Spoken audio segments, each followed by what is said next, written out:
Hey, it is Sunday, October 7th, 2018, and this is Breaking Late News. Hey, everyone. I am Eric from longboxreview.com, and joining me, as always, for these news episodes is my good friend, Travis. Hey, Travis. Howdy, howdy. Travis from the Oddfellows Thoughts YouTube channel.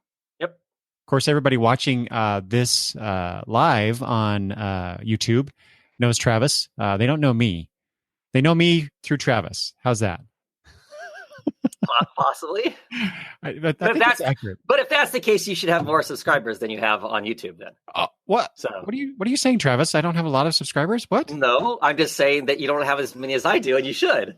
That's very You true. probably should have more because you have much more professional content than I do. So mine tends to be turn on the camera and ramble. So No, that's kind of how I feel whenever I do these or do the podcast. But anyway, so we are here as always about once a month to get together and talk about all the news that we see fit to report or comment on, I guess, not really report, comment on for the last month. This, however, is we're recording the first weekend of October, right? No, second weekend, whatever it is. We're recording the Sunday of New York Comic-Con. And so we have a little bit of news coming out of that as well. But we're going to go back in time, which is why this is called Breaking Late News. It's funny. I put the emphasis on breaking. I should say breaking late news. late news. So we're going to go back to about September, and we're going to talk about stuff that's roughly in the order in which this information came out, with a few exceptions because it made sense to group some stuff together. So first up in the list, Travis and I talked about DC getting comics into Walmart. That apparently has been successful enough that they are going to expand the number of books that they're going to be putting into Walmart stores for, the normals, The Mondays. Yes. to have access to. What was the term in Harry Potter to refer to the non-magic people? Muggles. Muddles? Muggles. Oh, muggles. Yes. Yep. The muggles. Yeah. That's Yes. so derogatory. We shouldn't. No. Okay. But anyway, so there's going to be two new titles. One is Flash. Another one I don't think they've announced yet. Have they, Travis? I don't think so. Which is odd because this has been about a month, like I said. I would have thought they would have had some news perhaps about this coming out of New York Comic-Con. But then again, we are recording Sunday morning. The con's still going on, so who knows what will happen between now and when the con ends. And then they're doing two holiday specials, one of which is a Swamp Thing Halloween horror special, which I believe is already on the shelf. Or no, it goes on sale today, October 7th. So maybe I need to go to Walmart today and pick up. That's what I was thinking too. God, I have to go to Walmart. Well, because my question is this original content, or are they grabbing a bunch of spooky Swamp Thing stories and slapping them all in a? Well, it's 100 pages, so they gotta be reprinting some stuff. I have to guess. Well, see, then I don't want to get it. Do you have all those Swamp Thing stuff? Oh, I'm sure I do. Do you really? I don't. Unless they're reprinting Silver Age stuff, because I don't own all of that. Oh, but okay. I can't imagine they're going to throw Silver Age stuff in there. Maybe they would. I'm assuming it's all modern stuff, and anything that's modern that's got Swamp Thing in it, I'm fairly sure I own. So, because anytime there's a miniseries or whatever, even though I know I'm probably not going to like it, depending on who's doing it, I pick it up because I'm a Swamp Thing fan. Which is why you want to. But I'm not so much of a Swamp Thing fan that I need to go and purchase a 100-page book of stuff I already own. So, and if there's only 20 pages in there of new content, then I have to hum and haw about whether or not do I think it's going to show up someplace else at some point. And I also worry, does this mean we're going to lose? Because, DC has always put out holiday issues. They've always put out a Halloween-ish of some sort where it's like a thicker book that's got, 3 or 4 new content stories in it of some, trick or treating or ghosty kind of thing, and then at Christmas time they always put out a holiday special. Are we going to lose that in the direct market and it become this thing that goes to Walmart? That's a good question. I want to say I doubt it, but it's still a good thing to consider. That would be unfortunate because I like getting those holiday specials because it is all new content. Right. Yeah, I don't know. Or maybe next year they reprint some of that say Halloween stuff that we're getting this year for the $5 Walmart book. Could be. It's a good way to capitalize on existing content. Right. Yeah, I think the Walmart thing is a good thing. I mean, I don't in any way, shape, or form think the Walmart thing is a bad thing. But I own a comic book shop, so clearly, as we've talked about in the past, and the last time we talked about this, I have no idea what it does to a brick and mortar store. I mean, yeah, it takes that sale away, but everybody seems to believe that there is this giant audience out there that wants to read comic books. They just don't understand that they exist, and they're trying to figure out a way to let them know that comic books exist. Beyond those multi-million-dollar movies that they show that they could put advertisements around heavily if they were smart and attempt to push comic books that way. But I think that's one of the reasons behind this, right? Is that, and I mean, and the books, to my understanding, have in them, it explains how to find a comic book shop. Okay, that's what I was just going to say. That it's not really that they don't understand that there are comics out there that they can get. It's how do I get the comics? Right. Because for the most part, you have to go to a comic shop. Well, where's that? Do I have one? But you just answered the question. Well, I don't know. So if you see a national advertisement for comics being promoted through a movie ad or whatever, and they say for more information about your local to find these comics, go to your local comic shop. For more information, go to this website, or you call this number. There's a 1-800 number. Who's going to do that? Who's going to call? But who could be bothered to look up this comic book shop thing and then find that you don't have one nearby? You have to drive 2 hours to. It's just, I don't know. It's a weird situation, and I don't know. There's a good answer to this. No, there's not. But I think that's one of the reasons why they're doing this, though. They're selling more books. Walmart, for sure. Yeah. I think it's probably a good response to the problem, or at least it's a response to the problem. It's a response, right? Yeah. Yeah. Well, we'll come back to this because there's some other news related to this whole idea.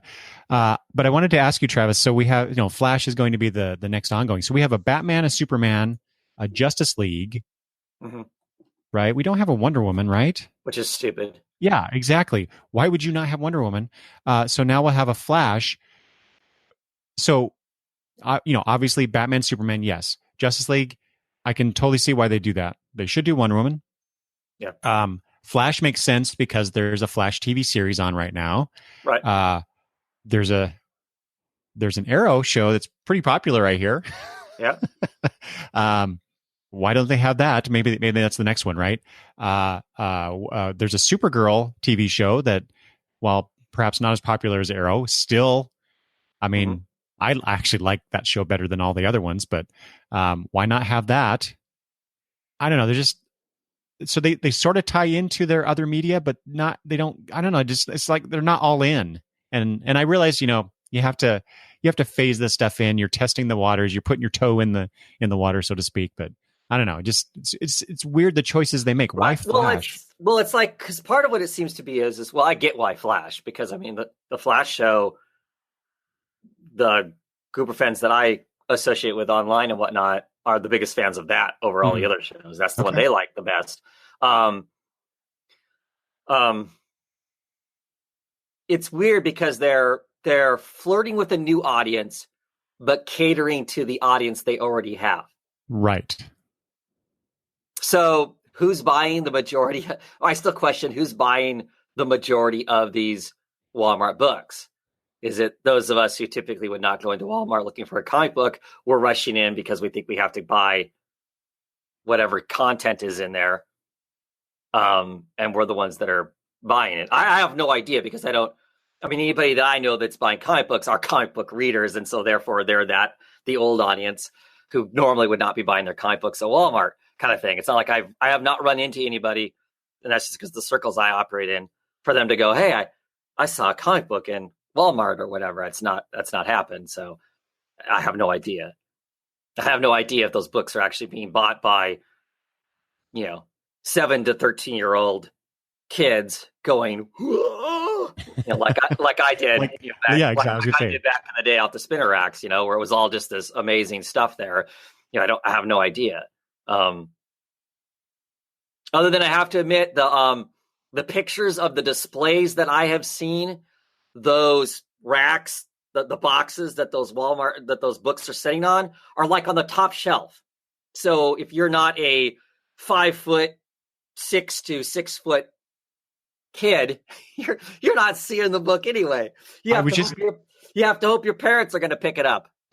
I was just going to ask you that if you've actually seen them in your local Walmart store. I personally have not because what you just described is totally accurate. Yeah, at least at my store. Mm-hmm. I was just looking at them last week because I was curious about this news that we're talking about to see what was there and whatnot. And yeah, what you just described is totally true because they're up on the shelf. Maddie, who is under 5 feet. Mm-hmm. I mean, she can see that they're up there, but she can't reach up there and grab one. She had to ask me to hand her one. And it's just this little tiny, I'm on the video. I'm showing my hands here. It's a little wider because it holds the width of like what, 2 books, 2 side by side. Yeah. And I don't know. It's among all this other crap on the shelves, right? Where, I say crap, I don't mean bad, I mean it in a bad way, but it's all this collectible card game stuff and, Magic the Gathering stuff, just all this, fan related gaming type, curiosities and whatnot. Stuff, yeah. Yeah, geek stuff, exactly. Mm-hmm. And here's these comic books that are up on this top shelf, and I don't know. It's not a good delivery mechanism, in my opinion, but yeah, it's weird. It's great that the comics are in the stores and maybe getting other readers, new readers, young readers. I don't know, but I'm not seeing them, because when the news first came out, there was all this talk about how people were like us were going in, old comic fans, and buying everything off the shelf and then reselling them on eBay. I heard that, and God bless the secondary market. Yeah, I did not see that in my store. There are plenty of copies. I could probably even get issue number 1 of some of those still. Yeah, because I guess I need to take some time and go into my store just out of curiosity to see what's there, because I have no idea. Yeah. What's. I'm just not willing to spend $5 on reprint material. See, that's what me too. And my understanding is at some point the stuff that's in there, that's in these little segments, because if you buy them all, you're gonna get there's one new story, like Bendis's Batman or whatever, that's gonna get reprinted someplace else as its own whatever, and so. I'll look at it when, when that comes up. That's going to be what, what I do. If I decide I'm even going to get that. So. Okay. Well, let's move on to new comics coming out from DC. There's a couple 12-issue series. One that really piques my interest, and one I was curious. Both I'm curious about what you think about it, Travis, but. The first one that I wanted to point out is a new Martian Manhunter series coming actually in a couple months in December. This is written by Steve Orlando, and this is why I want to get this. I mean, I love Martian Manhunter. I tend to get the runs of Martian Manhunter that DC deigns to give us, just because I don't know. There's something about the character I really like. Yep. But artist Riley Rosmo is doing the art. And I don't know about how you feel, Travis, about Riley Rosmo, but you put him on anything, I'll buy it. Because the guy, his style is so unique and so much fun. I could just imagine what he's going to do with a shape-changing Martian. Right. And it sounds to me like they're going to kind of touch back on his detective roots, have him be the detective Oh, in a John story. Jones, the detective? Yeah. Right. So I'm cool with that. And as far as Riley Rosmo art, I'm a huge Riley Rosmo fan. I own 4 pages of original art. I did not know this. Yeah, from Constantine to Rasputin and stuff like that. Yeah, so yeah, very much. I have a hard time envisioning what it would be that Riley Rosmo would do that I would not at least initially pick up to see what was going on with it. I mean, I have to admit, I'm not the biggest fan of his Batman, just because his little ears that make him look more like Daredevil. I'm not real keen on that aspect of his, and that's just his style, his whatever. But yes, him drawing something where he can just basically go bonkers, shape changing wise and whatnot. I'm all over that, and I'm excited for this 12 issue format. It's they have a commitment. They know there's an end to whatever it is they're doing, so it's not like they're winging 3 or 4 issues and hoping they get enough of an audience that they can do more as creators. They kind of know they've got a beginning and an end, so we know hopefully we're going to get a full story. So I love that idea behind the 12 issue aspect of it. Plus, it's long enough to tell us more than one thing within that. You know what I mean? Because in this modern age of writing, it seems to be 6 issues is an arc kind of thing. So you get the opportunity to kind of tell multiple things within it. I'm reading the Raven miniseries. Well, whatever you call it now, maxi series, whatever it is. It's 12 issues. I'm reading it, and that's kind of how it has been. The first 6 issues were kind of one story that led into with hints of what was going to be in the second 6 issues. So I like that. I mean, if that's how they're gonna do these stories, I'm all keen for the 12 issues. I've got a year of this book, to enjoy, and then I don't have to worry. I don't have to. Is it gonna suddenly fold under? Am I only gonna get part of a story? If lots of times when they launch a new book, you're reading it, and I enjoy it regardless. But always in the back of my brain, it's this tickling: am I gonna get to see the end of the story, or is not enough people gonna buy it and they cancel it, and then I don't. It frustrates me not to get a full story, but I like the format, the 12 issue format. Yeah, I do. I'd love to see more of these. And wishes is your command. We there's another one here. Yes, talked about another 12 issue series, a Freedom Fighters series and so here's another name that I'm like, I want to buy this. Writer Robert Venditti and Eddie Barrows is doing the art. And so this is set on Earth X for those fans who remember the old DC multiverse, where the Nazi Germany took over. They won the war, and so you get this band of freedom fighters, including Uncle Sam and others. Travis, I'm sure, could rattle off all the names of the characters involved in the classic version of this story, but. How much are you looking forward to this, Travis? I'm super excited. I love the Freedom Fighters. Anytime the book that comes out, I'm just super excited by it. I mean, I've enjoyed the last 2 or 3 renditions of it. They've never caught on with a larger audience, and so they get canceled and whatnot. And it's always been the same creators basically doing the book. So I'll be curious to see now, after having 20 some issues of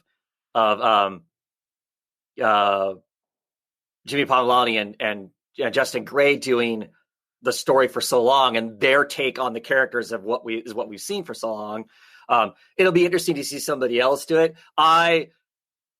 Writer wise, I don't have an opinion one way or the other. I've read some of Venditti's stuff and enjoyed it, and other stuff I'm like, okay, that's fine. I mean, I'm not disliked anything, but I'm not like over the moon like you are. So, man. But I love Eddie Burroughs. He deserves a lot more credit than he's given. Yeah. But go on. Cool. I love Eddie Burroughs. Eddie Burroughs is a great kind of classic 4-color superhero artist. It's just he's really good at that style of doing stuff. So I mean, I think it'll look awesome. Like I said, I love those characters. They're kind of like the characters we've seen, but they're enough different than what's would be your stereotypical Justice League or JSA, that they kind of have their own thing about them. And I just Yeah, I really like him as much as I just from my own, political background and whatnot, I usually am off put by in your face patriotic kind of stuff. I always struggle like with Captain America, depending on how he's portrayed. If he's just really in your face patriotism, always kind of, because my personal experience with that is those people usually are toxic to me. But the jingoistic political yes, side, yeah. Yeah. But the freedom fighters always hit just the right kind of note. They've always been just in the right kind of place because it's the spirit of America, not America. Because that's what Uncle Sam embodies. This, Uncle Sam embodies the spirit of that. So as far as that kind of, patriotism, Nazi punching sort of a thing, I'm all for it. And to be quite honest, I haven't read a lot of freedom fighters where they're actually fighting actual Nazis. They're usually saving America in some other way, because the books I've read, most of what's been current has been them kind of dealing with current stuff, not really current, but current kind of things where evil corporations and stuff like that are the threat to America more so than Earth X, where, like you said, the Nazi Germany took over the world, and I'm excited for it. I am absolutely stoked. Do you speaking of what they deal with, though, it seems like perhaps they're tapping into something current, some current events or current, what's the word I'm looking for? Vibe. That whole punch a Nazi meme that's been going around. I don't know. It seems like they're commenting on that perhaps a little bit, but it's very much an established DC trope to have the freedom fighters on Earth X fighting against Nazi Germany. Mm-hmm. Yeah. So, I mean, I'll be curious to see how they, what do they deliver? What does the current version of that world look like? In the past, if you go back to the really old comics of them, it was very cut and dry. I mean, the Nazis are still goose stepping, and it's still very, it's still very black and white. And I'll be curious to see with a 12 issue, how are they going to deliver that world? It'll be interesting to see if they deliver it in a way that would be a commentary on current affairs or not, or is it simply going to be, it's going to look like World War II. Kind of a thing, except Germany won, or are they going to move it forward into what a modern world that had been taken over by Germany looks like? Mm-hmm. So, oh yeah, I see what you're saying. Yeah. So I wonder, will it be a commentary, or is it literally just going to be? Or is it going to be 12 issues of war comics that have superheroes in it? I think it's going to be a bit of both, but probably more of the former. Cool. I'd have, given Venditti, I'd have to say, I'm not actually all that familiar with Eddie Barrow's work. He did, well, you have to be, because he did artwork on Nightwing off and on for a while. Oh, okay. In like the New 52 year, I think he did. He started out doing the art on the Rebirth Detective Comics too, I think. He's kind of bounced around in the Batman world for a while.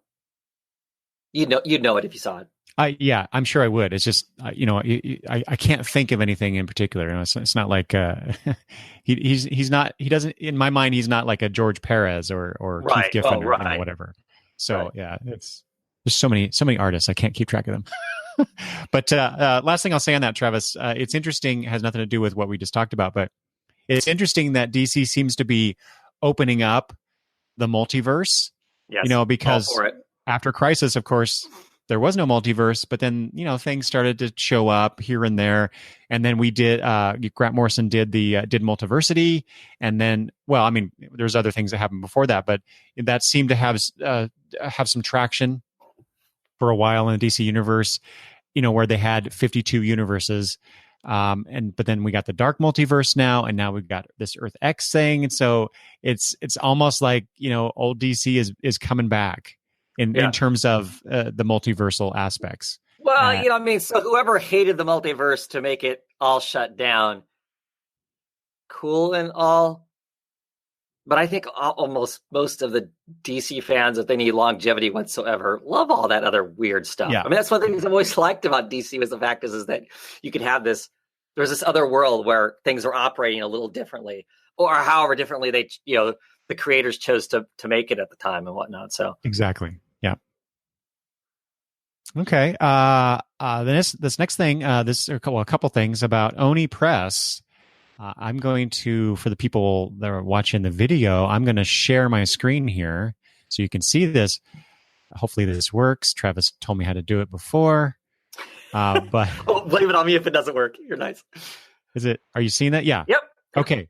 So, right on the vote. So Oni Press is doing, or has launched a couple things. One of which is a website called drawoutthevote.com.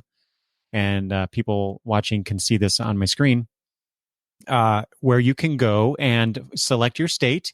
And there is I'm going to do this as I talk and see if this works. Travis, let me know if this is not working. But you can select your state and click there, and you get a little comic done by someone. This is Idaho's. It says not Ohio or Iowa, and those of us in Idaho know exactly what this means. Yes. This is done by Terry. I want to say Blas, which nice little comic. Travis, I read the one from your state. That is particularly poignant. I don't know if you've looked at it. Yeah. But anyway, so you get this little thing about your state in relation to voting, and you get more information about voting in your state, which I thought was pretty damn cool. So there you go. You get to find out this information, and you get a little bit of comic goodness as well. So there's that. And then, can you see that, Travis? I've switched over. Yep. Oni Press has launched a webcomics site. And so here are some stuff. Oh, there's the draw out the vote. I guess I could have just gone here. But there's a comic by Sarah Grayley called Kim Reaper. Megan Rose Gedris has Spectacle, and Paul Tobin and Colleen Coover has Banana Sunday, which is interesting, Travis, because they collected this and are printing a trade of Banana Sunday that I ordered. The color version, right? I mean, I'm sure it is. Yeah. Yeah. So I don't know. I thought that was pretty cool that they're doing, especially the draw out the vote. Yeah. All right. I don't know if that's going to draw extra voters, but it's fun. Well, I think any kind of help to point people in the right direction to vote, especially first-time voters, young voters who've never done it before, people who may have be a lapsed voter. I just think it's important to vote, regardless of your particular leanings. It's important to participate in this experiment that we call America. So I'm glad Oni's doing that. And then of course we get the new comics. Travis, it's digital comics. You gonna read it? Probably not. Really? No. Free content, man. I know, free content, and I'm still not going to read it. Oh, okay. I've tried. I might check it out. I'm more inclined to read the trade that's coming out of the Banana comics and whatnot. I don't know. I don't like to read digital comics. Yes. Even free. Wow. I know, right? Man. Okay. This is very old news, but worth commenting on. Marvel's so Marvel had announced a new Vision series, which was going to be a sequel to the Tom King. Oh my gosh, I'm forgetting the artist's name. Travis, help me. Wada. Yeah, Gabriel Wada. Yeah, Gabriel Wada. Yeah. We and others kind of loved, I think. And so they were going to do the sequel, like I said. Chelsea Kane and her husband were writing it, and I've forgotten the artist's name, and I didn't put it in the notes. That is really bad of me. But anyway, they were working on it. They had, I think, the first issue or two done. They had 2 issues completely in the can. The artist was actually working on the 3rd issue. 4 issues were completely written. Yes. Okay. Mm-hmm. Yeah. And then Marvel put it in their previews magazine for that month, and then canceled it for some reason. Yeah. And what's more interesting about this is that so Chelsea Kane. So when that happened, Chelsea Kane. And I saw this on Twitter. Actually, I think you brought it to my attention first, Mm-hmm. and then I was reading through it, and she was. I think you could say she was understandably upset about this because I listened to her being interviewed about this on the Creator Talks podcast, and she explained a lot of the background from her perspective on this. And what was more interesting about that was the reveal that, and she put this on Twitter too, but she basically was, I don't know if she was told this or what. Now my memory's getting a little fuzzy, but basically Marvel was hoping that she would be quiet about the cancellation, and she was like, "Oh hell no," and then proceeded to air her how upset she was about this situation. Mm-hmm. And she did say on the Creator Talks interview that she probably figures that she will never work at Marvel again because of this. And I don't know, I thought that was, I understand why a company like Marvel would not want their creators to to go on to Twitter or whatever and air dirty laundry, so to speak, although there really wasn't much dirty laundry to air because there's not a lot of information. Right. I mean, she's not even telling us why it was canceled. Exactly. She doesn't, So, because I'm assuming she doesn't know. yeah, Because I don't know. if she knew, why wouldn't she say that part too? I would figure she would. Unless it's canceled because it's her fault and it's something she's embarrassed about. And if that was the case, she wouldn't be talking about it at all. I don't right? I don't think so. So I assume like you that she did not know at that time why it was canceled. Yeah. And I've not heard anything since then. So this is this is about a month ago or so. Yeah. Well, and whereas of course, I think it was the last one of these we did, we talked about this being announced or 2 or 3 episodes ago of Late Breaking News. We talked about this and I was kind of like, yeah, I don't know. Because that first run was so great. I'm going to check this out, but I'm like, yeah. Well, listening now to what the story was going to be about, I want that story. Yeah. I want to read it. Not even because it was canceled, even though, mind you, because it was canceled, it makes me curious too, why it was canceled when they had that much work done on it.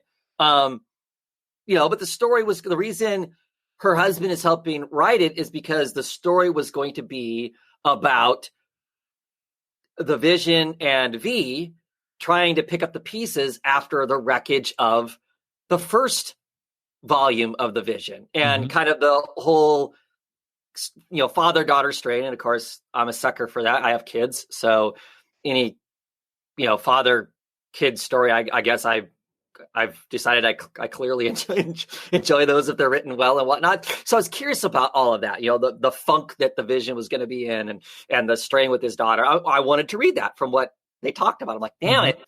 As much as I was initially going, I don't know what I think of, not knowing. Clearly I'm talking, without knowing. Now that I know, I'm like, now I actually really wish that the book was out. It's all really curious. The whole, she doesn't figure she's going to work for Marvel again.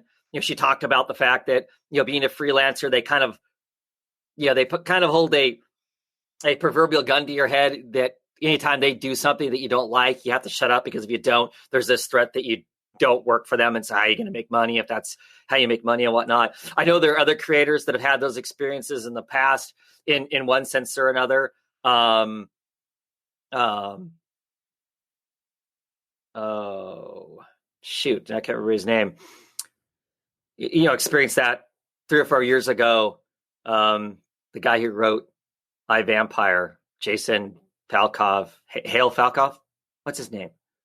I get it wrong. Anyway, he almost doesn't write comics anymore, but he was going to be writing Green Lantern for DC, and they wanted him to kill Jon Stewart, and he's like, I'm not doing that. And he basically aired that they wanted me to kill Jon Stewart, and I wasn't willing to do it, so I quit. And of course, he's never.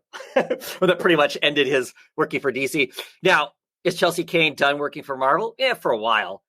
They'll get over it. If there's something they really want her to do, or she has something really great, they'll get over it. I don't know if she'll get over it, but they'll get over it. Yeah. If there's money involved and they think they're going to make money, they'll like I said, they'll get over it. This wasn't so scandalous.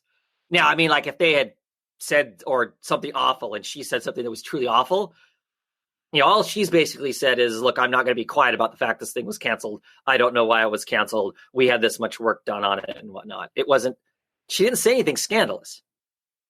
Right? I mean, I don't remember it being anything scandalous. The most scandalous thing is it was implied that I shouldn't say anything and I'm going to say something. That's as close as it got to being scandalous. So it wasn't like, I don't know. Interesting all the same. And I you touched on this, but I think one of the more interesting aspects about what she was saying was revealing, the elements of, or the impact of, freelancer, or the impact to freelancers by the company that they're working for, and that's it's I'm not one of those, so I don't know how that works as a working professional in that industry. So it was very enlightening to me as a reader, as a fan, to I kind of understand what they're going through. Especially when it's something, it's not like they cancel it. Well, we don't know why they canceled it, but it's not like, I assume that they were okay with the material they were receiving. Maybe I don't know, who knows, but there's too many unknowns here, really. But I guess I find it fascinating, and I commiserate with them, with the creators, where they feel like they can't express themselves to their own satisfaction because they're worried about being not given work in the future or whatever. I don't know. Right. It's basically like Chelsea Kane said, it's an effed up industry. Right. But just to some degree, unless you're self-employed, we all kind of work in that world to some degree, don't we? I mean, I do. Well, I guess, I don't know. I guess the difference is, if what you say is associated with where you work, and what you say that's true, is scandalous, it affects your employment, does it not? I mean, it does for me. Right. So, so I mean, so it's not totally alien. Yeah. But yes, it does feel like they're even more so. Yes, exactly. Mm-hmm. And I just want to mention the artist that was working on the vision with Chelsea Kane and her husband is Odd Coke. Odd Coke, yeah. So apparently, according to Chelsea Kane, the Ms. Coke is a fantastic artist, and I'm sure we'll be seeing more from her in other books. They did get paid, though. Oh yeah, I mean, They got paid their page rates and whatnot, so it wasn't like it was all for nothing as far as that goes. Mind you, there's the long-term pay that you might get out of it that you're not going to get. Mm-hmm. Yeah. Yep. Okay, so this is a related subject. Travis brought this up as well. I don't want to say it, Travis, but I'm gonna. The Vanishing Batwing. Do you want to talk about this? Yes, the other Bat member. That's how I've been referring to it. So DC has their new Black Label, and one of the first books to come out of that is Batman the Damned. And I mean, before the book was even out, it basically was, we were told that we were going to see, Batman in the full Monty, basically in his birthday suit, and they weren't going to be hiding anything in it. And so there's these panels, where, Batman's penis is there, no big deal. I mean, at least for me, it's not like, it's not like, I mean, so it's there, but it's not like it's gratuitous. It's not like he's using it for something. It's zero sexual. He's a naked body. So if your hang up is naked bodies, I guess you have a hang up. But anyway, so before the book is even actually on the shelf, DC has already announced that the digital versions of it all have that edited out. So I'm assuming it's just a black spot.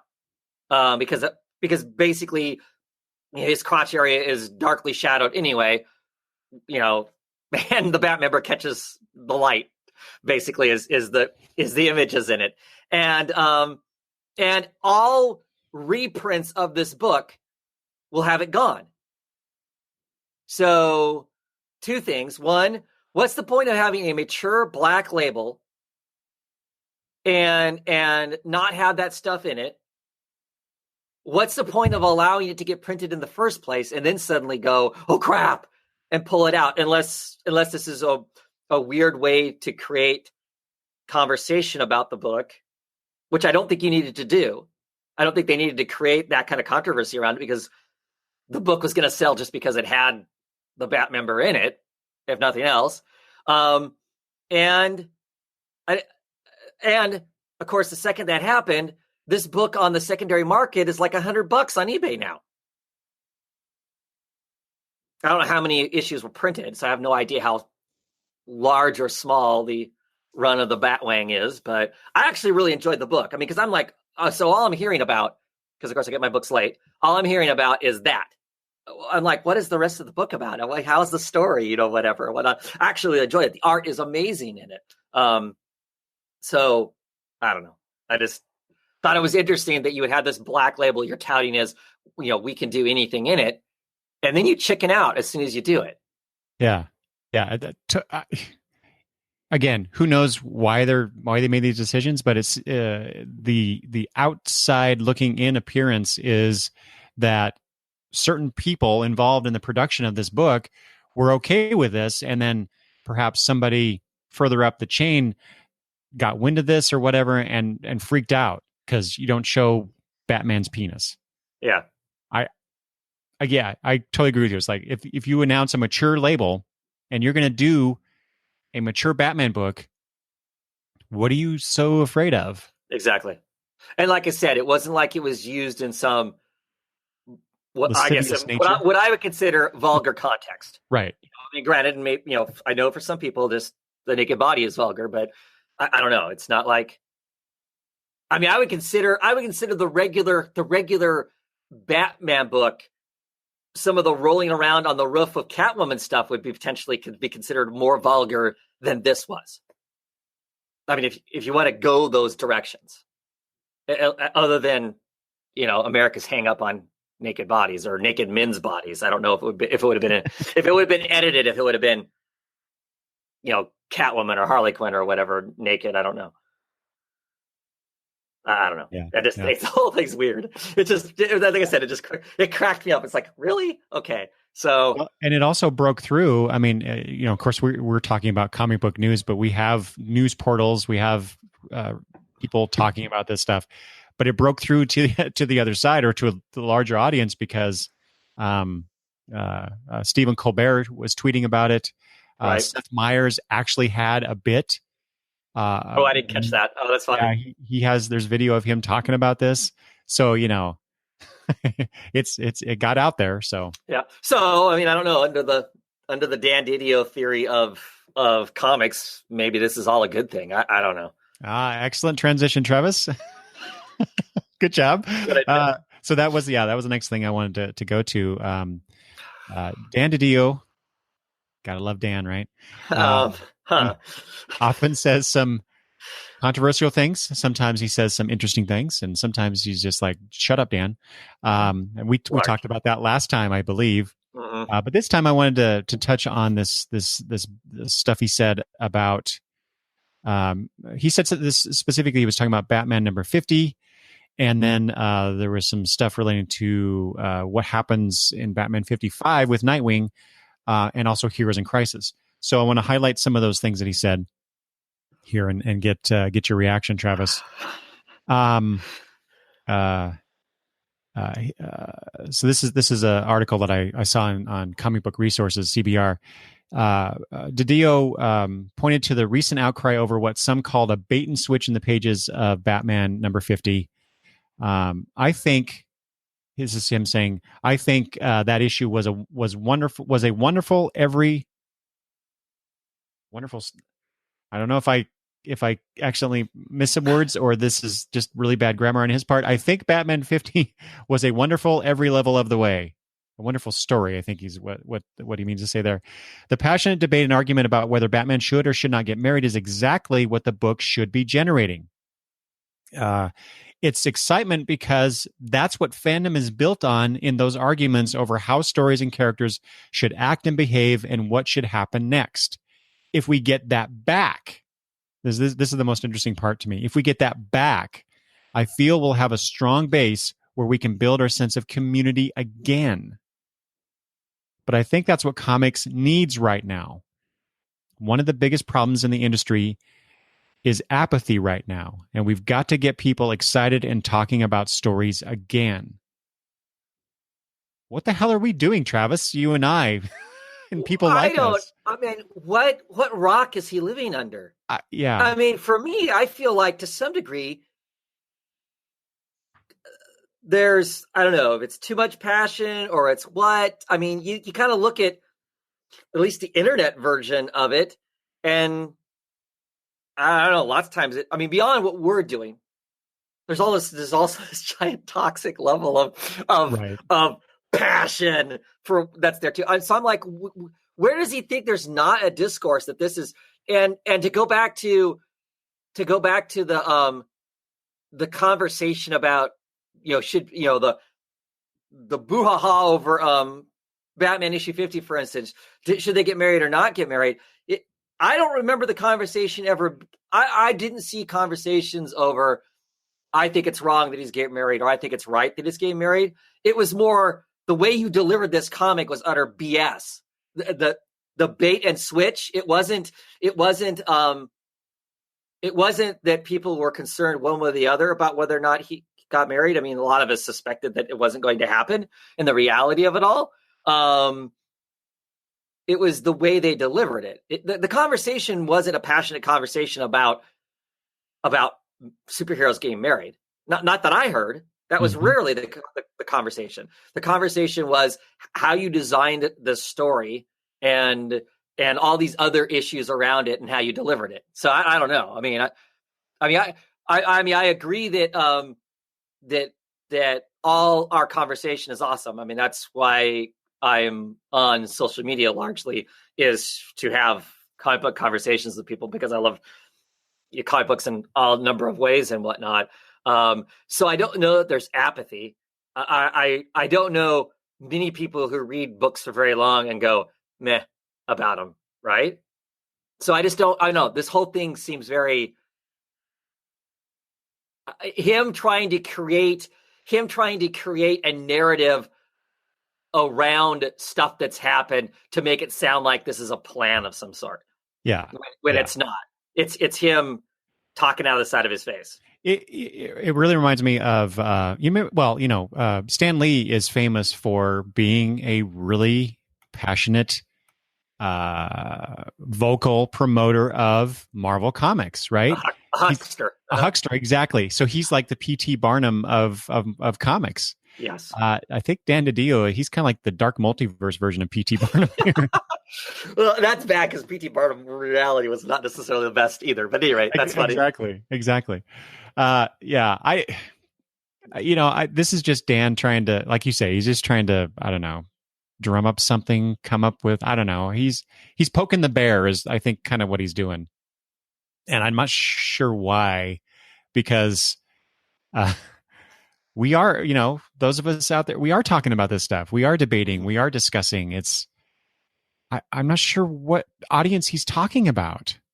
Yeah, I don't either. Because like I said, I don't know. I mean, I get the idea that, they should be doing stories to get people talking about it. If you can get a story that makes people have a conversation about it outside of our tight community of comics. So if you get the larger media talking about, oh gosh, Batman's getting married, oh gosh, Thor's going to be a woman. Those things clearly are good. It makes people think about or look at or potentially, buy the stuff and whatnot. But the way he delivers this here, like I said, to me, it just feels like he's trying to make something that was not there, acting like he's designed something. This is all some sort of design, which it's not. Well, if you replace what he said here about what comics needs right now, the biggest problems in the industry is apathy right now, and replace that with we want the New York Times to be writing about Batman's marriage, then yeah, that totally makes sense. When right. You're dealing with the outside press, the larger press, the non-comics related press, sure. Yeah, that's what you should be doing, Dan. That's your job to get that out there. But then I don't know. It was I think poor choice of words, not well thought out. Typical Dan DiDio. Yeah. I mean, it really is. I mean, you added that to our list of things. I went and read that and I'm just like, oh my God, he drives me crazy. I don't hate the man, and I don't always disagree with where he pushes things to at times, or I disagree with it at the time, and then I kind of go, oh, okay, I see why we did that. And I appreciate his willingness to try something, and if that doesn't work, let's go try something else. Whether I like it or not, he's not. Well, he's stuck in some ruts, but he will just kind of throw things at the wall, and sometimes I appreciate that. Just to see what sticks or whatever. But Lord Almighty, I will not be upset when that job goes on to somebody else. I don't think. I really don't. It's been a long time too. It feels like forever. Yeah. It feels like forever. Certainly. Okay, so now we move to the sad portion of the show. Travis, it seems like every time we get together, we're talking about somebody in the comics industry, an artist, a writer, somebody who has died. And today is no exception. We found out that on September 24th that Batman artist extraordinaire Norm Brayfogle died. And there's a couple other things we're going to get to, but so as the notes I have here, Brayfogle was widely regarded as one of the definitive Batman artists, primarily for his run on Detective Comics from 1987 to 1993, alongside writer Alan Grant. He also worked on other things. Of course, he helped launch Batman Shadow of the Bat. He worked on, or he's the co-creator of the character Prime from Malibu Comics. He continued to work for DC Comics until 2013, but then suffered a stroke in 2014. He was 58. Yeah, as I say, normally this is where I had that conversation. I say, well, all those Silver Age people that are, are getting up there in years. So we're going to see unfortunately, we're going to see a bunch of them start passing away because of this guy's not much older than us. Exactly. And I don't, did you have a lot of Norm Brayfogle's Batman run? I have a lot of the beginning of it. So actually, I have a huge chunk of a lot of that. I don't have the Shadow of the Bat stuff. I have little pieces of it and whatnot. Because then that came after the detective work and stuff. And that was during that slice of time in my life when I wasn't purchasing lots of books. But yeah, I mean, he's not my definitive Batman, but I get why he is for lots of people and whatnot. And certainly he was a lot of the Batman art that I read at the time. Yeah. Unfortunate. Yeah, I have a big chunk of his work. Not as much as I thought I did. Quite honestly, when I was looking through my collection and seeing, well, what do I have of Mr. Brayfogle's work? And there's a lot of stuff I missed. But his work in my collection looms rather large in my memory. Yeah. So to me, we've talked before about, Jim Aparo is probably one of our definitive Batman artists, right? Yeah. But Norm Brayfogle, for me, he's like top 3. Yeah, for sure. Because his Batman, while not as, it's not as realistic. That's not probably not the best term, but not, and definitely not gritty, like say Frank Miller or whatever. right. But his work is so expressive. So much emotion that was in there. I remember seeing covers and panel work where Batman has these huge eyes, because he's expressing surprise or whatever, and it's just not something you really saw anybody else doing with Batman at that time. Right. And it was so very distinctive work, and I love it. I think he's one of the better, probably underappreciated artists from readers today, for sure. Yeah. I didn't realize that he co-created as much stuff as he did either, I guess. I didn't realize that was the era that stuff was, because I don't pay total attention to, this is the first issue of so-and-so or whatever. But the ventriloquist, the rat catcher, Zaz, who I love the Zaz character, Jeremiah Arkham. I didn't realize that all that stuff was during his era of Batman. Mm-hmm. So, and who was the mechanic that was in that run too, that he brought in to, he was the mute hunchback. Right. Who? Harold? His name Harold or something like that. Yeah. That was one of the really interesting concepts that I think it was Grant and Brayfogle that brought that in. I could be wrong about that, but I thought was a really cool idea that as soon as those guys were off the book, they kind of dropped it. So anyway, yeah, it's very unfortunate. I love that guy's work. So, yeah, it shocks me that he was so close to our age.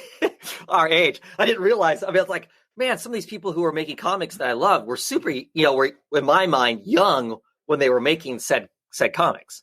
Yeah. I know. I think about that. So this was what. So his Detective Comics is 87, right? That's the year that that we graduated. So if he started in 87, that would have made him mid-20s,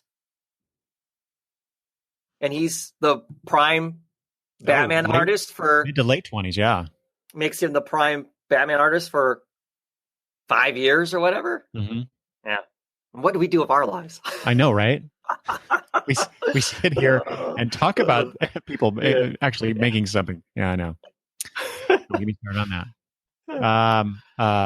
This is the next person that I'm going to talk about. I honestly don't know much about, nor probably have seen a whole lot of his work, but it's notable because Carlos Ezquerra, who died on October 1st at age 70, was the co-creator of Judge Dredd. He also worked with Garth Ennis on Preacher and Hitman, and the Preacher thing will come into play here in a second too. So I don't know. Were you familiar with Mr. Ezquerra's work? No, not really. I mean, I'm not a big Judge Dredd fan. I mean, I appreciate. I mean, clearly, if he's the co-creator, he set an aesthetic that still exists to this day. So, we modern comic book talkers, we tend to talk writers more than artists, but clearly when you're establishing something new, the artist is paramount to the aesthetic of what's going on. I mean, he created an entire world that still is put out and heavily read to this day. It's something they make movies about periodically, or attempt to make movies about periodically. So, yeah, I mean, I think he's a huge contributor just for that alone.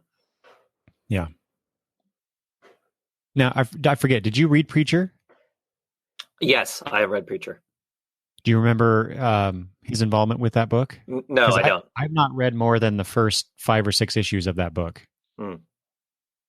Although I now have all the trades collecting it. I still haven't read it. Right. No, I don't play. I mean, it's been a very long time since I've read it, so I don't place the name. So yeah. Well, now I'll definitely be looking Looking. for it when I get to that.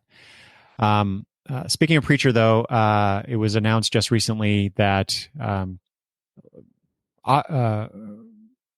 cover artist Glenn Fabry, who I should rephrase that, Glenn Fabry did covers for Preacher, did a lot of them. I don't know if he did all of them. Yeah, I Do you don't have a know sense either. of that? Yeah, I don't know Anyway, either. he he's recently been diagnosed with lung cancer and is undergoing treatment for that. And I saw his I think it was on Twitter, maybe it was a Facebook post. I saw that, and he's very much spirited about the fight that he's going through with this. And so wish him and his family a lot of luck. Yeah. And hopefully he recovers fully from this. Man, getting old sucks. Yep. Well, Travis, speaking of old, again, I wanted to bring this up specifically for you because I know you were a big, I think, I hope I'm not wrong about this. You were a big Question fan, but Yes. I think you were a big Montoya Question fan. Right? Oh, I love Vic Savage as the Question okay. too. Okay. Yeah, I own a lot of the older stuff with Vic Savage being the Question. Okay. One of my favorite miniseries is a Question miniseries where he's in Metropolis and he has to kind of deal with Superman and some urban shamans and whatnot. That run, I'm trying to remember who it is that wrote that off the top of my head. I can't. And I say it's one of my favorite, but I can't remember who the writers are. Absolutely brilliant. I absolutely am tickled by that book. So, yeah. So are you looking forward then to him returning to DC continuity? So this will be in Action Comics 1005, where Vic Sage will be back as the Question. Yeah. So cool. I didn't realize that was happening until you put this in here. I am not reading Action Comics. This makes me think more. Damn it! I'm gonna have to go read. Gonna have to go read Action Comics. I'm hoping that the introduction there, then hopefully we can get them someplace else. I did not like the New 52 version of any of those kind of the Question and Phantom Stranger and all. That was horrible renditions of the characters. So I'm hoping we go back to what was. So your conversation is going to be around this, right? Is the whole why not Montoya as opposed to Vic, right? Well, yeah. My comment about this was why does DC especially feel like they need to go back to the I was going to say original incarnation of the character, but that's not even what they're doing. They're going back to a certain point of the character's development or stage of development or whatever, ignoring what came before, what came after. For some reason, they seem to think that, like Vic Sage in particular, resonates more with fans of the Question than, say, the Montoya version, which I liked a whole lot more. But there's a whole lot less of that in reality. And if I go to my kids and I go, "Who's the Question?" they're going to tell you it's Vic because they watch the cartoon. Yeah. So I'm glad you brought that up. That So in this case in particular, I get it. I get why it's this. I mean, don't get me wrong. I love the whole story of Montoya becoming that, and Charlie and all, that was really good. That was great. Greg Rucka writing, of a character and a character development and becoming something. But they blew it up. They blew that all up. It's gone. I guess then why do they choose to go where they go and where they don't go? So they shouldn't go back and use Alan Scott as Green Lantern, right? Because we don't want to go back to the old stuff. Is that what you're saying? That's not what I'm saying. What I'm saying is, in that case, we went back to the Silver Age, Hal Jordan as Green Lantern, right? Okay. and ignoring the what came before. And anyway, it's a complicated issue. Yes. Uh, really, I guess my objection is they seem to want to go back to the Silver Age versions of these characters a lot, and Blame this that has on been. Bendis. I think that's a pure, complete Bendis call. Oh I yeah, don't think because I don't think they would have said anything if he had decided, oh, I want to use, even though she's in Gotham right now, they'd have to find a reason to get her out of Gotham and put her in Metropolis. But I think it's purely Bendis mm-hmm. made that You're right. decision. You're right. I'm attributing creative choices by individual creators to the company because I don't like what I see. Right. I don't know. I never enjoyed them arbitrarily, because they brought back Hal Jordan through the Green Lantern Rebirth. They brought back Barry Allen, and then they did the whole universe reboot thing and went back to earlier concepts for other characters. I don't know. I'm not sure why they want to do that, other than they think that these characters are more recognizable than other versions, even though, Wally West had a huge long time run as the Flash, for example. In the animated series, if you're going to bring up, the question in that regard. Except for all those guys in red suits all look the same. So unless you remember their personal names, they are literally all are dudes in red suits. There's the difference between that and a clearly a faceless woman in a suit versus a faceless guy in a suit. Okay. All right. Yeah. I'm not saying I'm right or they're right or what. I just find it interesting that they continually want to go back to earlier versions of these characters.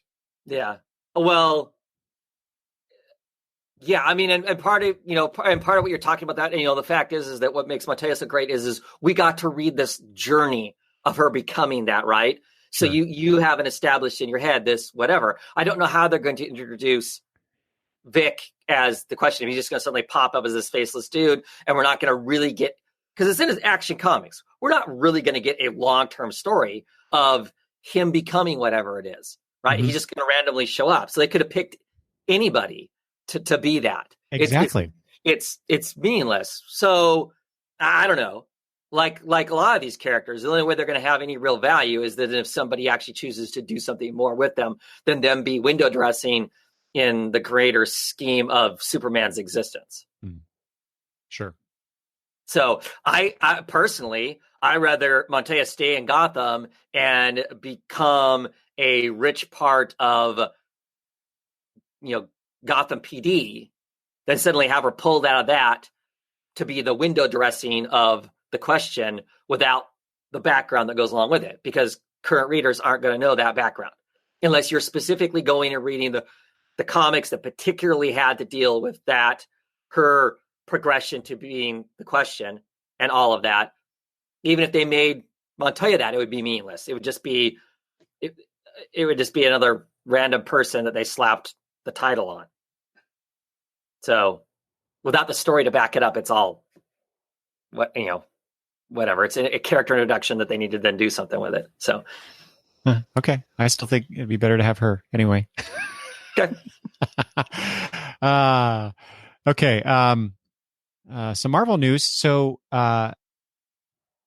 Marvel is going to celebrate its 80th anniversary with a bunch of one-shots starting next year, starting in January. This was announced at the New York Comic-Con Diamond Retailer Breakfast, which I read that article and I was hoping to, I don't know, get some retailer bits of news, but not really, which is interesting. But they're going to be doing the one-shots include Invaders by Chip Zdarsky and artist Carlos Magno and Butch Guice. Marvel Comics Presents will be coming back with written by writers Charles Soule, Ann Nocenti, and Greg Pak, with artist Paulo Siqueira and others to be announced. And also Crypt of Shadows, Journey into Unknown Worlds, and War is Hell, which I assume are old titles from Marvel's Yeah. Golden Age. I did not recognize any of those last titles. So, But these are all one shots. yeah, these are all just touching base on runs of comics from the olden days. except Marvel Comics Presents, right? Because that's not a Golden Age title. It's a Silver Age title. Is it Silver? I thought it was more of a modern thing that they did. That wasn't that the weekly book that they put out for a while. I think that title though is older than that. Is it? Okay. I mean, they recycle some stuff. I mean, I could be wrong too. I mean, I'm not the authority on Marvel, but I thought that was that had some references to some of their older stuff and whatnot. But, yeah, as I often discover as we are talking live here, that I should look up some stuff before we actually do talk about it, and this is one of those things. Oh well, I mention it because I like it when companies celebrate their longevity by doing special things like this. Mm-hmm. We're going to get we have Superman's 80th birthday. Next year will be Batman's 80th birthday celebration. So, things like that, I just dig. So I thought I'd include that. It's interesting that Chip Zdarsky, I have a problem with Chip Zdarsky is doing Invaders. I'm sure I think I saw a cover image of this book or something, some promo art or whatever. It seems to be that they're going to. What I don't know is they're going to use the classic Invaders members, but what I don't know is, are they doing it in modern time, or are they actually going to tell like a World War II story featuring these characters? Mm-hmm. Which, the reason I'm highlighting that one is because I always liked that Invaders book. I didn't read nearly enough of it, and for some reason, the Invaders resonate with me. Just I think mostly because I saw that book on the shelves. Couldn't buy it because I couldn't afford to buy all the comics that I wanted to back then. Yeah. But it really looked cool to me to see Cap and Namor and Human Torch. Yeah. And Toro. I always remember Toro. Mm-hmm. So anyway. So there's that. This next one, Travis, again for you. BPRD. We'll conclude with BPRD, The Devil You Know, number 15. Travis, how does this make you feel? Sad that it's going to be actually over with. Because, I mean, they kind of hinted it was going to be over with. Mignola was going to leave comics. He was going to go be a painter, decided he was done. So he shuttered Hellboy and Hell really quickly. And then they were kind of going to do this is the end. And they had this massive story going. Earth literally cracked in half in places and stuff like that. And then Mignola went, oh, no, I'm coming back to comics. I decided I really love comics and I'm going to keep doing comics. And so I thought, they kind of moved from what the comic has been building to all along. They defeated the bad guy for now. And this other bad guys rising up, actual hell, demons from hell were becoming legitimately the problem to deal with. And now they're talking about shuttering the main book. They'll still do the Hellboy and the BPRD 19, whatever they choose to tell, these old stories, unforgotten stories kind of thing. But the actual line itself will be done. So I don't know if that means the war is over. I don't know if that means they're all dead. The latest issue that I read, there are characters that die in that in so unceremonially sort of way that it was shocking. I mean, as I'm reading, I'm just like, you killed a person like that? I mean, just, random, shots to the head kind of a deal. And you're just like going, what? It was no buildup. It was no hero's death. They're just dead. And you're like going, how does that work that way? So I guess that clearly was the sign that this thing's all ending. But yeah, I don't know. I'm bummed. I love the comic. It's one of my favorite ongoing. I've read, 100+ issues of it. And even when it's not great, I still just really enjoy it. I'm heavily invested in it. And it's a bummer when something that's been around this long that I'm heavily invested in is going to shutter. I mean, like I said, we're going to have these other stories. It's not like I won't read those, but it's finite. At the end of the day where it all leads to, I guess. So I'm really curious to see how it ends. I'm worried it's not going to end very well. I loved the Abe Sapien run that was out, but when they decided they were ending it, it ended poorly. The last issues of it, the way they tried to land it. And unfortunately for me, I'm hard on endings. And if endings of things don't go well, it tends to kind of then, in my head, sour the whole run. So I am now very nervously waiting for issue 15 to come out. I think we're on like issue 9 right now. So I don't know. I'm now scared because the really good writer that used to be on the book, of course, left a while ago. John Arcudi was an amazing writer on the book. He left, and it's Mignola and Scott Alley kind of hanging around. He used to be the editor. He's helping write this out to the end, and it's just not as good as what it was. And then knowing there's an ending, now I'm just I'm very apprehensive. It's going to all come out. So I don't know. When did BPRD start? Do you remember what year? It's 20 some years old. I mean, so it would be on like 157 right now. So they don't really skip too many months in there. So I guess do the math. I don't remember, but yeah, I don't know.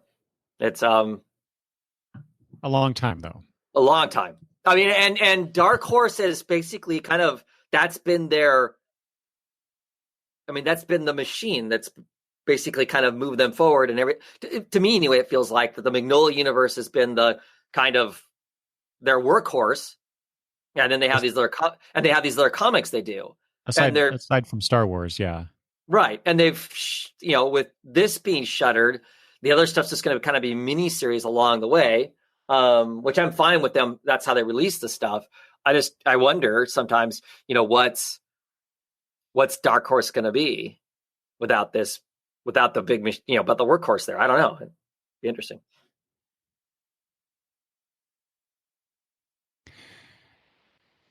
So this next thing is for me because I kind of fell in love with this series from several years ago. I don't remember what year it was now. 2012 is coming to mind.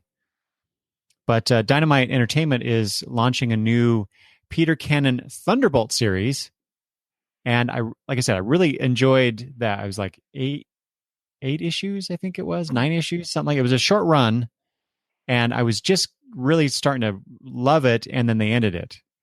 And so this is a character that, because of that series, I knew of the character, but I didn't know a whole lot about the character. And through that series, I did learn about the character. I'm like, ooh, this is a really interesting character, an interesting concept, the things that they were touching on. And so I when I saw this, I'm like, ooh, that cool. They're bringing back this character that I kind of fell in love with. But then I read that Kieran Gillen is going to write it, which just ups the I need to buy this aspect with Casper Wingard, who worked on Limbo. I'm not familiar. I've heard the name, but I'm not. Awesome comic book. Okay. Awesome comic book. I'm all over it. Like those two creators on the book. I love his art. The last thing that he worked on was Angelic, which I did not care for that book. That was a Simon Spurr and him on that book. I didn't care for it, but I love his art. Limbo was an awesome book. It didn't get near the recognition and readership that it should have had. So whereas I'm familiar with the Thunderbolts, I am not Peter Cannon in particular. I'm not that character. Don't know a lot about or invested in, but with these creators on the book, and I'm glad you pointed out because I completely missed this. I didn't catch that anywhere. And I have to admit that Dynamite isn't when I'm getting my comics, it's not a company that I look heavily at through their catalog to look at books that I might be interested in. So I'm glad you pointed it out because I'll be picking this up. That's just two creators that whatever they're kind of working on, I'd be really curious to see what they do. So Well, so yeah, hearing you talk about the artist now I'm even more so interested in reading this book. So that's good news for us, I guess. Mm-hmm. Good news for some other people, however. We have a couple different awards situations. Travis, did we ever talk about the Ringo Awards in previous episodes? I don't think so. I don't think so. Yeah. So the Ringo Awards were the second annual Ringo Awards were held recently. I think it was on October 1st. Oh, it was during Baltimore Comic Baltimore Con. Comic Con. Yeah, it's a Baltimore thing. Mm-hmm. Yeah, so they established this last year, and this, like I said, the second year. So I know on the previous episode we did talk about what the difference was between the Harveys and the Eisners. Mm-hmm. So I wanted to highlight what the Ringo Awards are about, and it's named after Mike Wieringo, who is a comic book artist, of course. Mm-hmm. So it's the Mike Wieringo Comic Book Industry Awards, which is an annual celebration of the creativity, skill, and fun of comics. The nomination ballot is determined. This is the difference between some of these other awards, by fans and pros alike. So theoretically, we could participate with this next year. If I'd known about it this year, I would have done it. Yep. But I'll be paying attention next year for this. And it was held at the Baltimore Comic Con. And I wanted to pull up here. Hold on one second.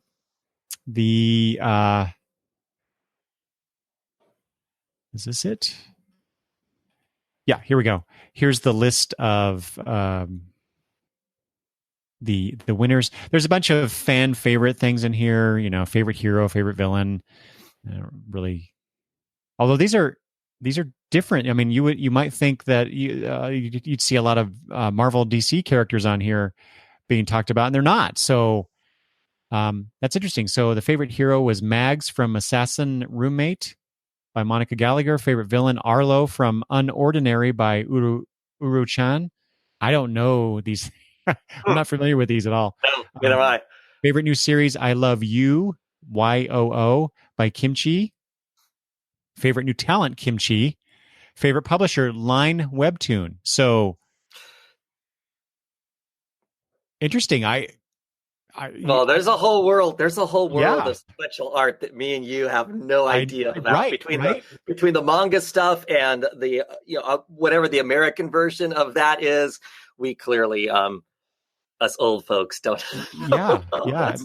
Now I want to go take a look at this stuff. However, the next set of categories, they kind of delve back into familiar territory. Best cartoonist, which is writer / artist, I guess. Joel Jones won, which I could get behind that. Yep. Best writer, Tom King. Yeah, Tom King, big winner. Best artist or penciler, Lee Weeks. Boy, since I'm talking about Lee Weeks, Travis, Heroes in Crisis. I know they're set aside people's issues with Heroes in Crisis. That's a damn fine looking book. I think Lee Weeks is. That's Clayman, though. Oh, I'm sorry. You're right. As soon as I said, wait a minute, is that right? Yeah. Okay. Sorry. Oops. Clayman is killing it on Heroes in Crisis. That is. Sure. Oh my God, that's such a good looking book. Okay. Sorry, Clayman. Best inker, Mark Morales. Best letterer, no surprise there, Todd Klein. Longtime letterer, Todd Klein, does consistent work forever. Best colorist, Travis will be very pleased to see this, Dave Stewart. Right on. Best cover artist, Michael Cho. Which, no, don't like Michael Cho? Not my thing, but okay. I like his work. Best series, Mr. Miracle from DC. Best single issue or story, Batman Elmer Fudd special by DC. Yes. Best original graphic novel, My Favorite Thing is Monsters from Fantagraphics. And there's some overlap here with some of these titles and creators with some of these other awards. And I think, the Batman Elmer Fudd special won also Best Humor Comic. Okay. I mean, it was kind of funny, but I don't know. Any other works that you want to highlight here, Travis? No. Oh, best kids comic or graphic novel, DC Superhero Girls. And here's an interesting one. Best presentation in design, won by Saga. Well, I wonder what that entails. Yeah, exactly. Well, the other. So, I mean, is that phonographic typically? Not phonographic. What's that called? There's somebody that doesn't have a name. They're just like a company or whatever that does a lot of the image stuff. It seems, the graphic design of the book. I'm trying to remember what it's called. Starts with an F. I can't remember. Anyway, I wonder. Yeah, I know what you're talking about, but I can't remember the name either. Right. But Jane from Boom Studios, Monograph by Chris Ware, Monsters Volume 1, the Marvel Monster Bus, Valiant Entertainment. My favorite thing is Monsters from Fantagraphics, Skyborn from Boom. And this is the one that kind of surprised me that perhaps this didn't win, is X-Men Grand Design from Marvel. Because I've heard a lot of good things about that, design-wise. So interesting choices. But again, it's voted on by fans and pros, so it's kind of like the People's Choice Awards right?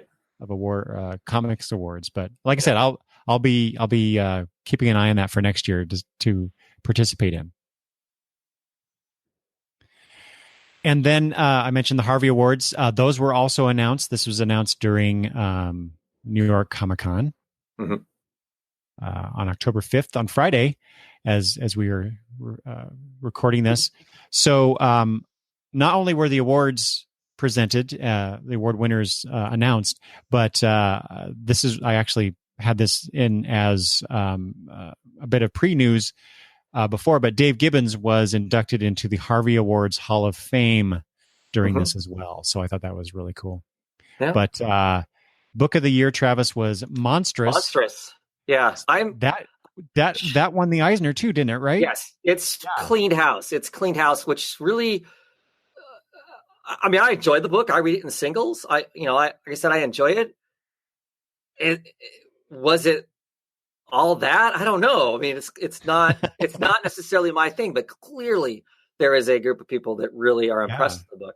It's a beautiful book. There's some interesting conversations that came out of that. They talked to the author that I was curious about. There was a conversation with her about her refusing to allow Monsters to be opted as an anime, which clearly with the type of art that it is, you think it lends itself to that. It has some elements, in my opinion, that are manga-like that didn't lend itself to being some sort of animation.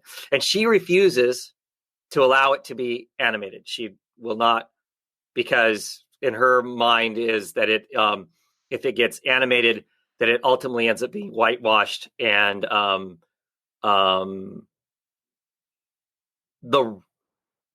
these are my words, not her words.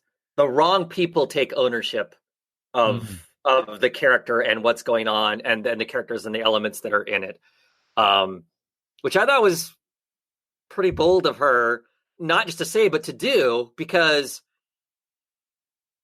she's a business. I mean, she's an artist, but she's also got to be a business person too, right? There's money involved, and we pretty much all of us, unless you've just got so much money you don't know what to do with it, we all make decisions based on finances at some point or another.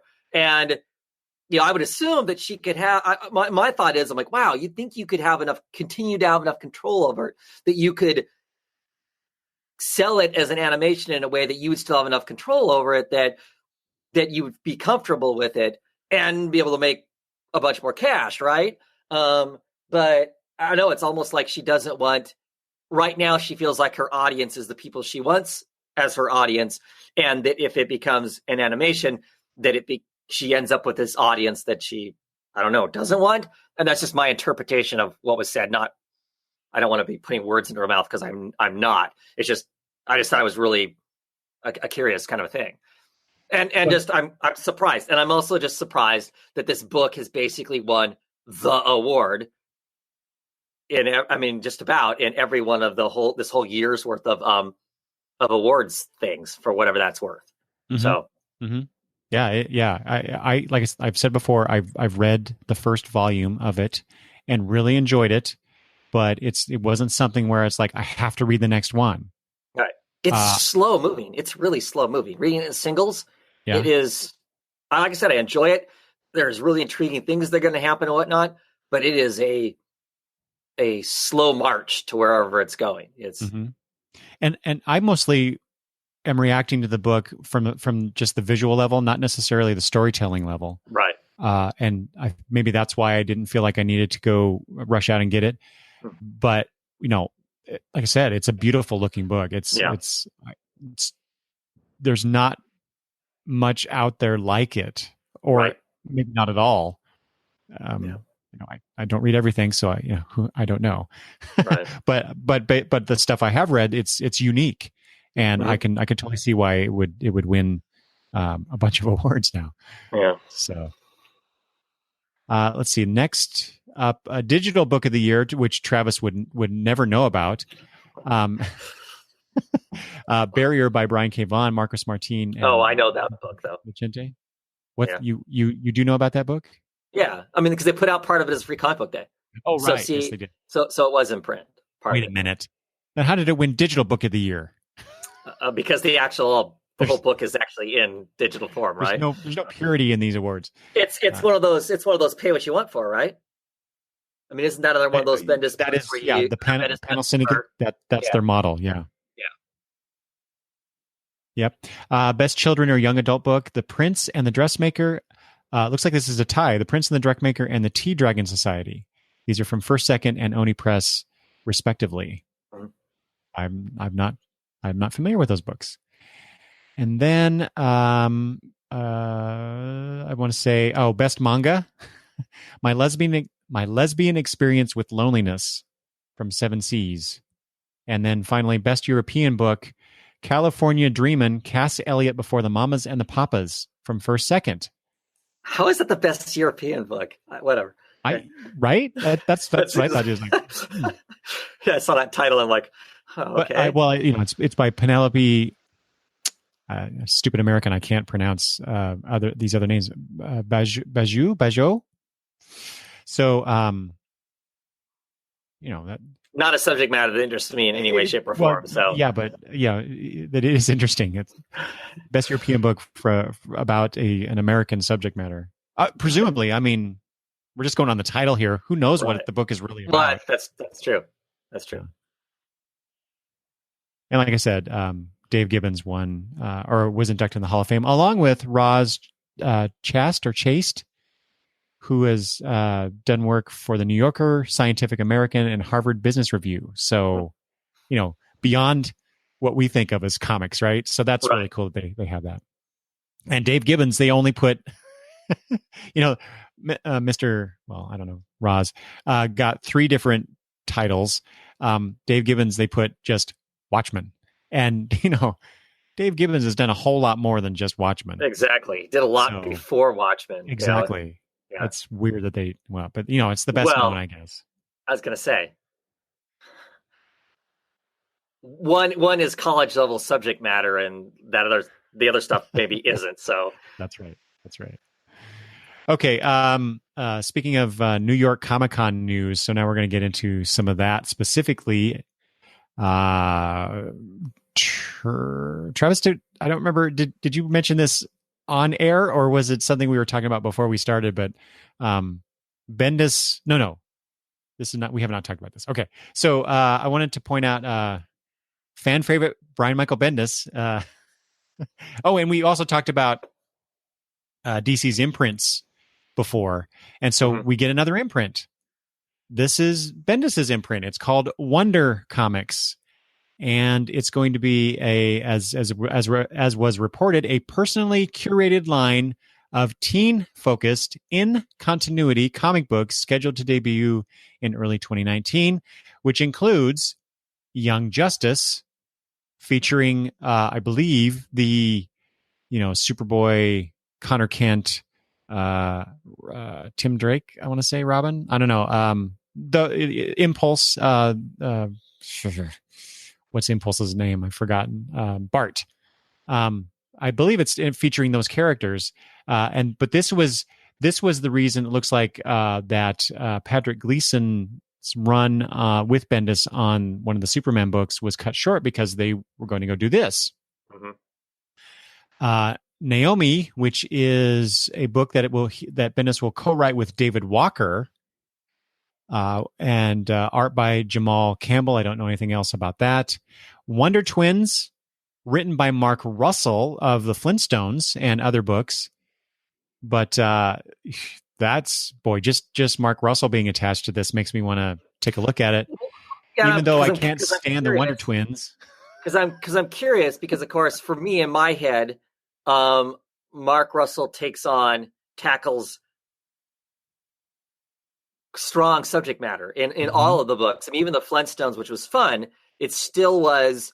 So if it's a teen book, I would hope that doesn't mean these books are dumbed down, because there's no reason to do that, because my teens were way smarter than I was at their age. So I just don't know. I am curious about that because he's on it.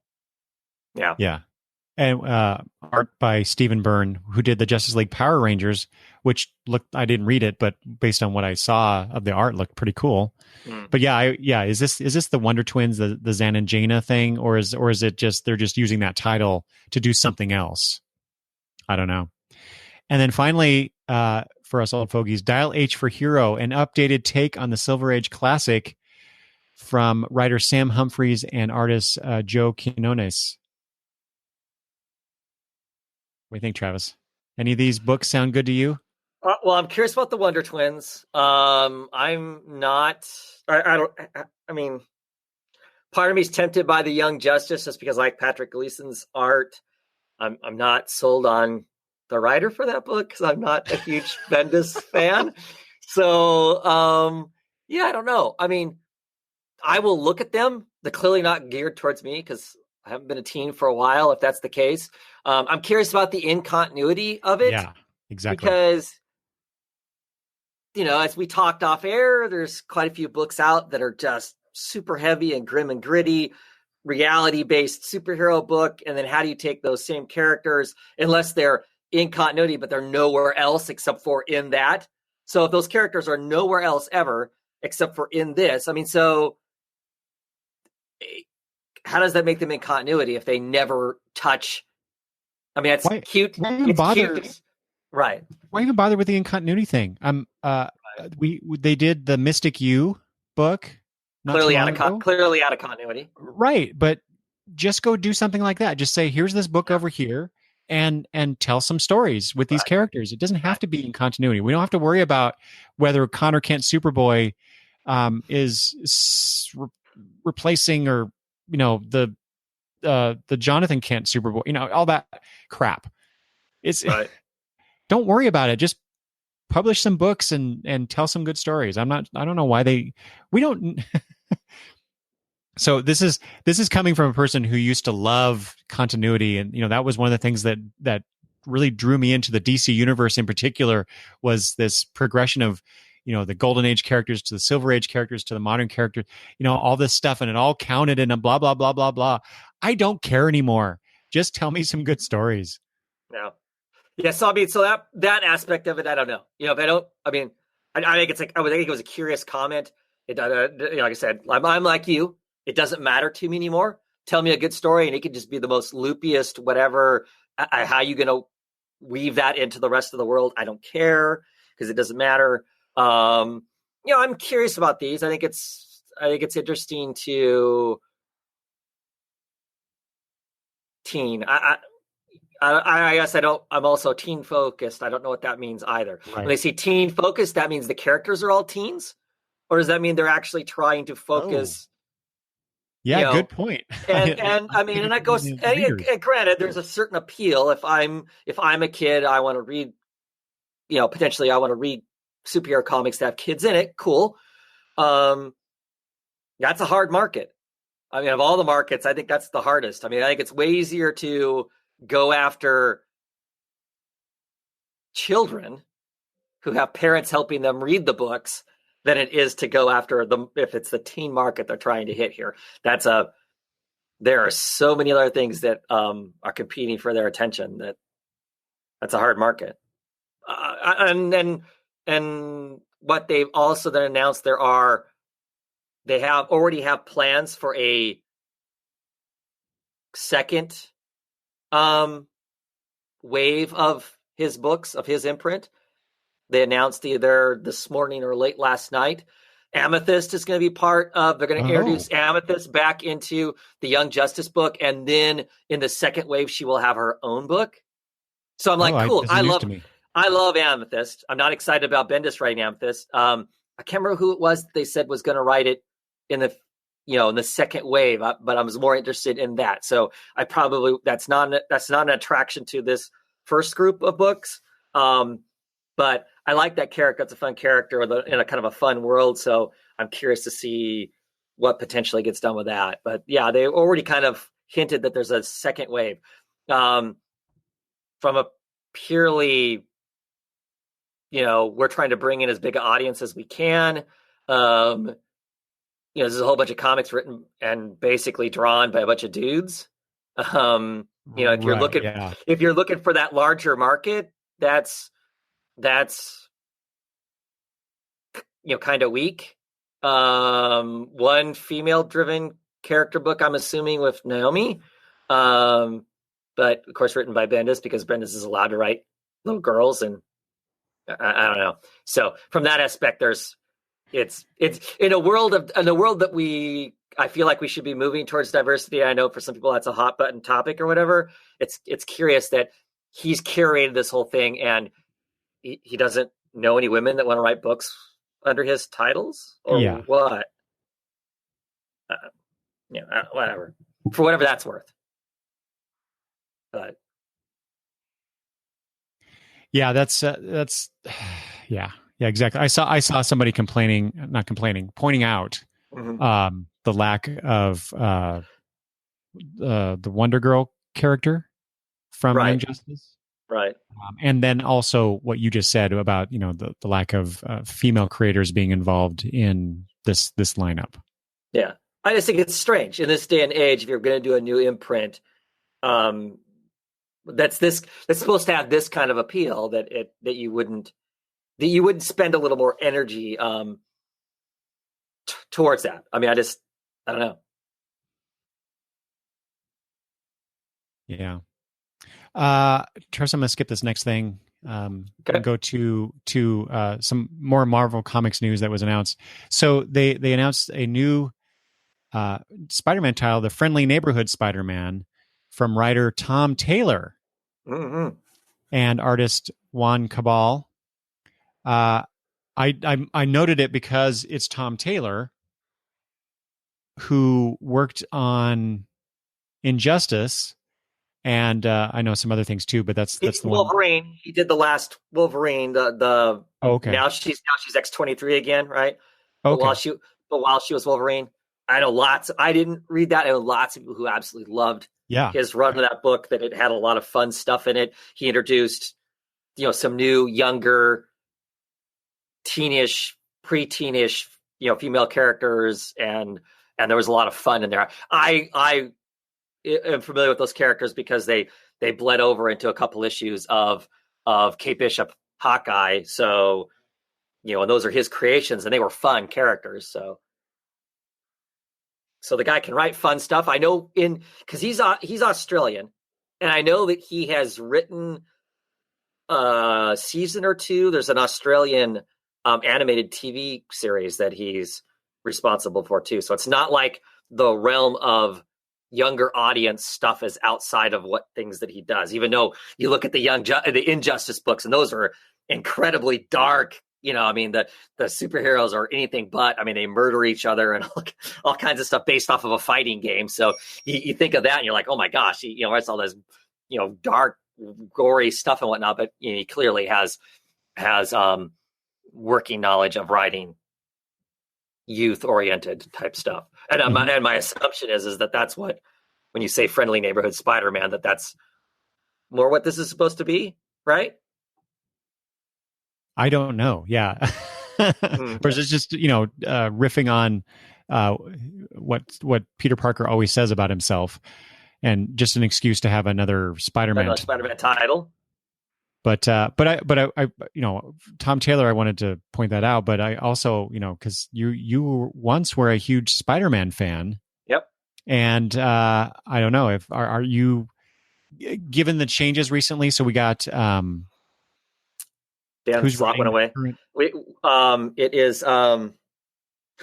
Now I said Dan Nick Scott. Spencer. Nick Spencer, yes. And Ryan Otley on art. Uh-huh. So did you dip into that or no? No, I have mixed feelings about Spencer, and so I decided not to. Even though he's written stuff I've absolutely loved. His Superior Foes of Spider-Man is a brilliant run of books. It is funny and somehow sneaks in very poignant things in amongst it. It's a lot of fun.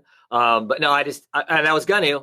And at the last second, when it came to ordering the books, I chose not to. I know lots of people that are really excited about it, and basically it's brought fun back to Spider-Man. So that's awesome and whatnot. Ryan Otley, in my mind, that's such a perfect artist. I mean, just from the stuff we've seen him do with Invincible, that would just be right up his alley as far as type of art, art and type of book that he would be on. So, but I haven't. I probably should have, but I did not jump back into Spider-Man because I kept saying I'm just waiting for Slott to get off the book, and then I'm going to try it again, and then I chose not to. So now you have another opportunity here with the Tom Taylor written book if you want. Yeah. Speaking of Spider-Man, Travis, so people know, and we have this Google document where we throw things on there, and I asked Travis if he had a chance because he plays more video games than I do, and the new Spider-Man game came out recently, and all I've been hearing is how awesome it is. How awesome it is. And so I thought maybe you might have played it, but that's not the case, right? Nope.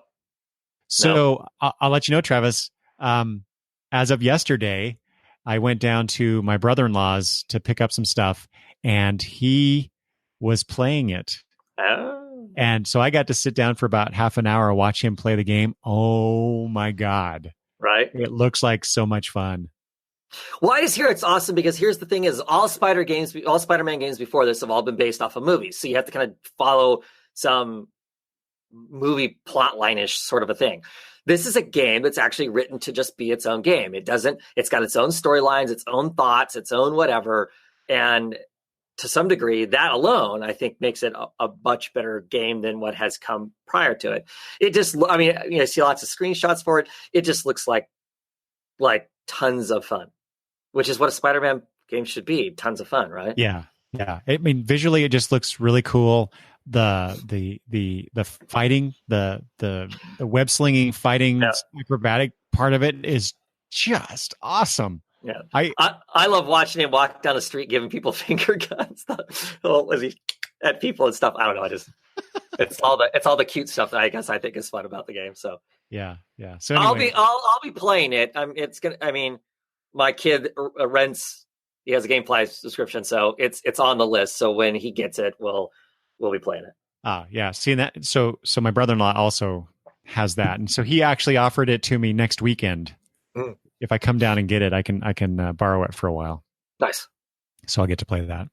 We'll see how it goes. I normally don't talk about things like video games and movies and stuff, TV shows on these comic news episodes, but I couldn't resist that one because it was pretty cool. All right, we are at the home stretch here. I got two more things that I wanted to talk about. This news, I saw this news before New York Comic Con, but I think the bit I'm going to talk about next is from New York Comic Con. But at first I saw that John Cassaday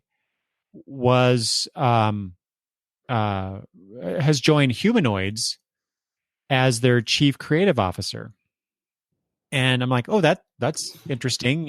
I know Cassaday has published work through Humanoids. That kind of makes sense. But it's like, I didn't include it in our list of things to talk about. But then I saw that joining as the new director of creative development was Mr. Mark Waid. And I thought, Okay, yeah, he's done similar things. He worked at Boom for a while, kind of running that show. He's done other things too. He has his own, much like Panel Syndicate with Brian K. Vaughan, he's got his own website, web comic development thing with Thrillbent. Mm-hmm. And so I'm like, okay, that's interesting. Those two together, that should be, producing some interesting books, perhaps, with whomever they're going to bring into it. But then what was announced, and what I wanted to point out, was that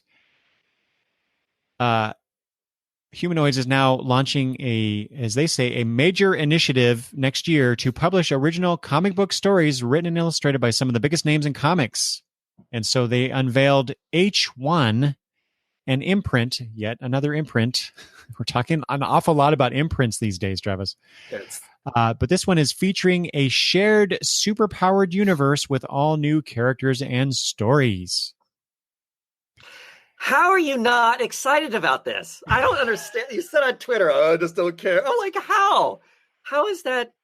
Exactly. See, I'm like, bring on the shared superhero universe. And for some reason, despite the fact that Cassaday and Wade are involved in this, well, and to mention all of the creators that was announced with this. Exactly. I don't know. I don't know. What is wrong with me, Travis? What are you excited about this? Is this something that you're... normally I would be like, okay, it's going to be another superhero book. I'm actually pretty excited about it. I'm excited to, as long as they don't go too crazy and it's too much.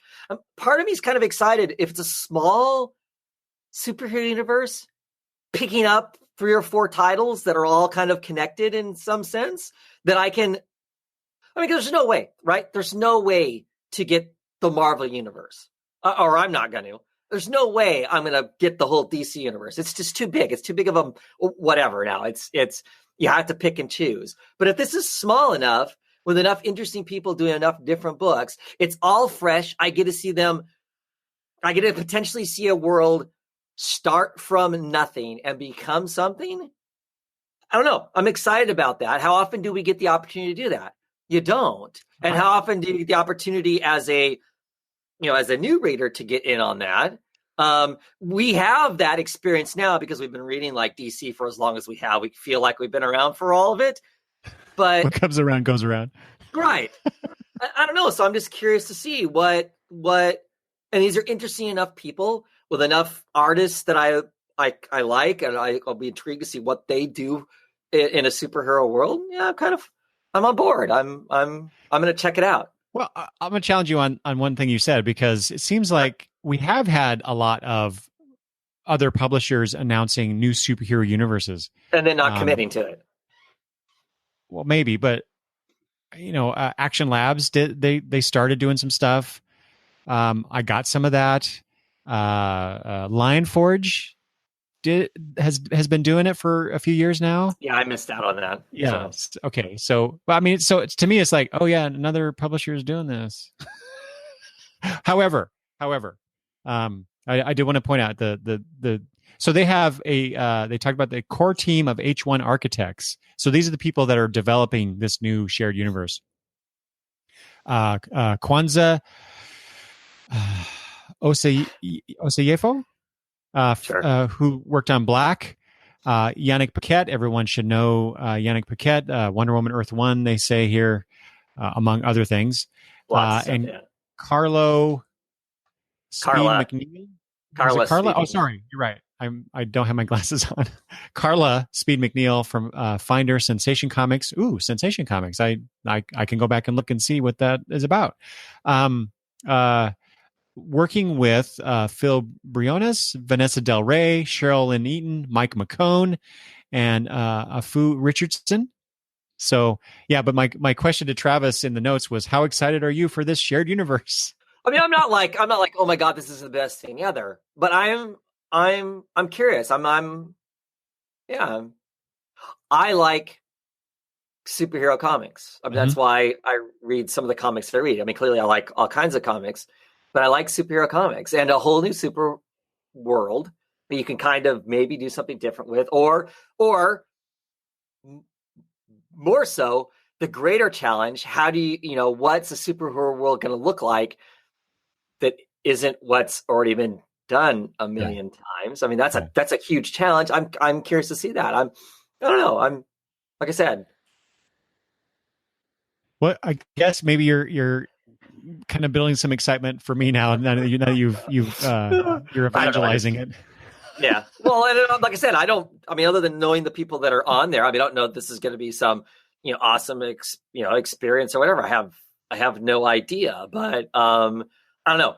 There's something cool about getting on the ground level of a genre that I like. I mean, I like the superhero genre, and I'd be curious to see, everybody keeps complaining about the fact, don't mess with the stuff that's out there, make something new.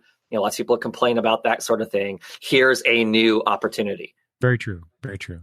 Yeah.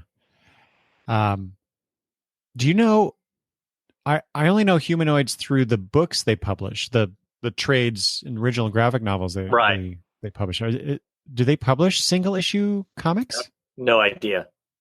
No idea. So I'm curious, are these going to be? Is this their foray into that? If they don't, or is it going to be OGNs that they're doing?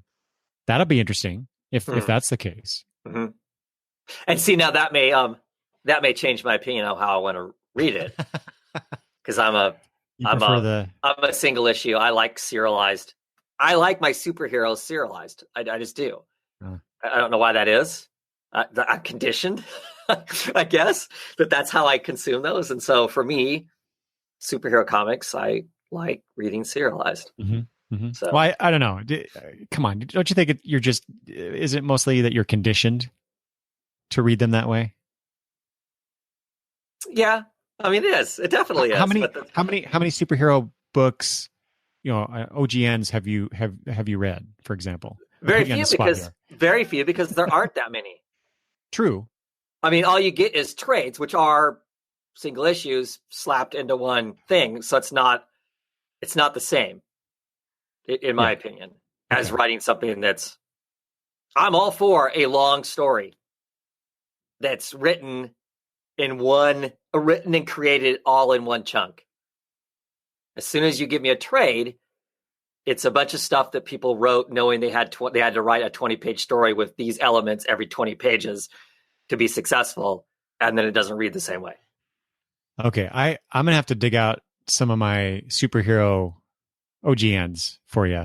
Cool. To take a look at. There's one in particular that I got recently that I'm really curious what you think about it.